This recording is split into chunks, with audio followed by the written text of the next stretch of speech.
Lone young men are the dominant tribe, many attracted to the city's louche underworld, whether as players, punters, voyeurs or reporters.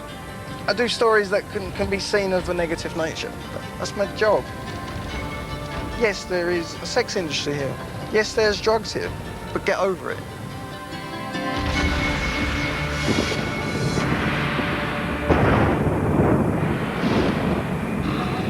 Jonathan Taylor is a 35-year-old British photographer. For 4 months, Jonathan has been working on a story about a highly addictive new drug. I don't want to get any incident that could be related to my methamphetamine story. But if there's a homicide or if there's something else crop up, I'll cover it. It might be of use at later time for another story that I'm on. But primarily, I'm just trying to cover my one story and see what happens.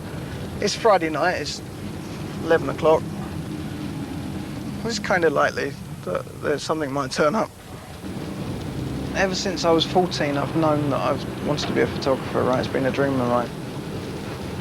The only thing I've ever wanted to do is take pictures. About 8 or 9 years ago, I was traveling through India and Nepal and Southeast Asia, and I kind of fell in love with the whole Asian scene, you know. But I always missed the pace of either London or Bangkok. But in all honesty, I think Bangkok probably beats London for its pace and speed. I think that's what I love about the place, is the speed of the place. It seems that some lady's had shot her husband. We're not sure if the guy's died yet or he's been rushed to the hospital.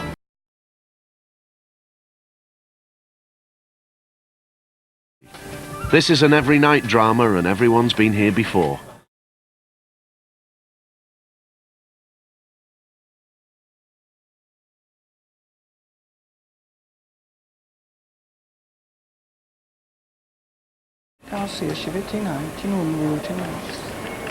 Not sure what's happening. Obviously, the guy's been shot. He's dead. I haven't collected any information about it yet. When you've got your camera, you've got a sense of not really being there and not really realising, but maybe you're in a difficult situation or sometimes even a dangerous situation. You've got a buffer between you and what's happening.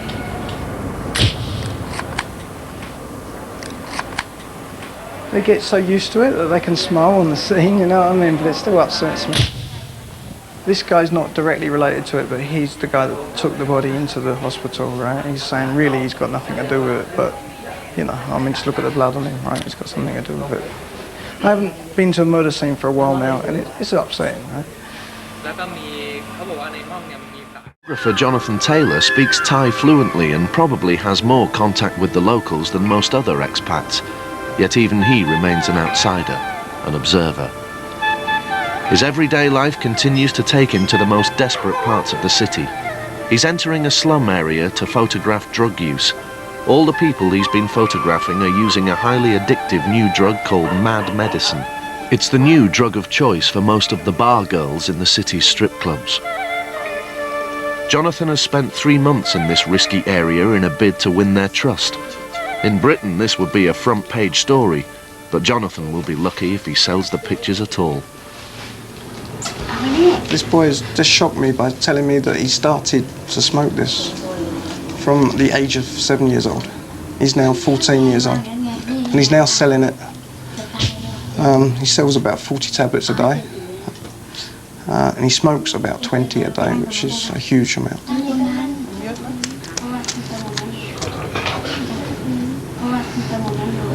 As you can see, I mean, this guy here is very slim, you know.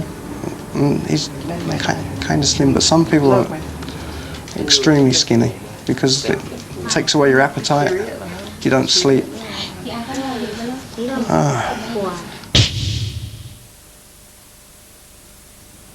I'm just trying to illustrate people's life, sometimes in adversity, sometimes struggling against the problems that they might come across, sometimes making a mess of their lives. All I'm doing is getting enough money behind me to do my next job. So yeah, no, I'm never going to give up on being a photographer because that's what I am. That's what I do. It's not my job, it's what I am.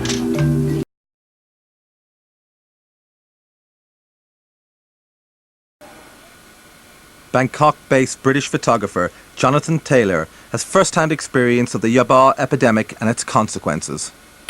Well, the police changed it from horse medicine to crazy medicine. It used to be called horse medicine because people used it and then they could work like a horse. Long-distance truck drivers used to use it to be able to haul long distances.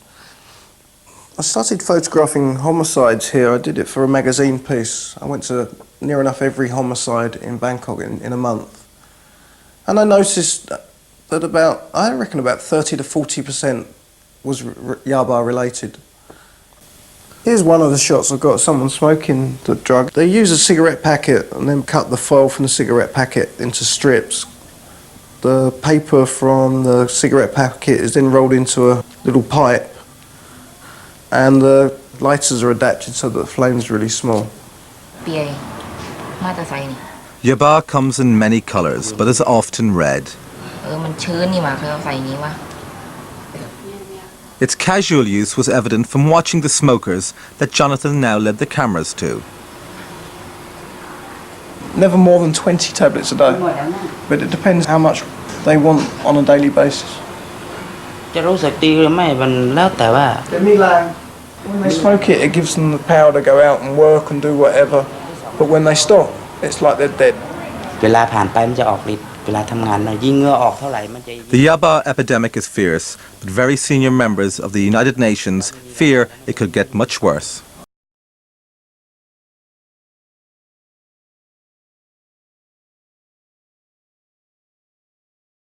I had a chance to speak with photojournalist Jonathan Taylor about this special unit. It's a special police unit. They're trained as midwives.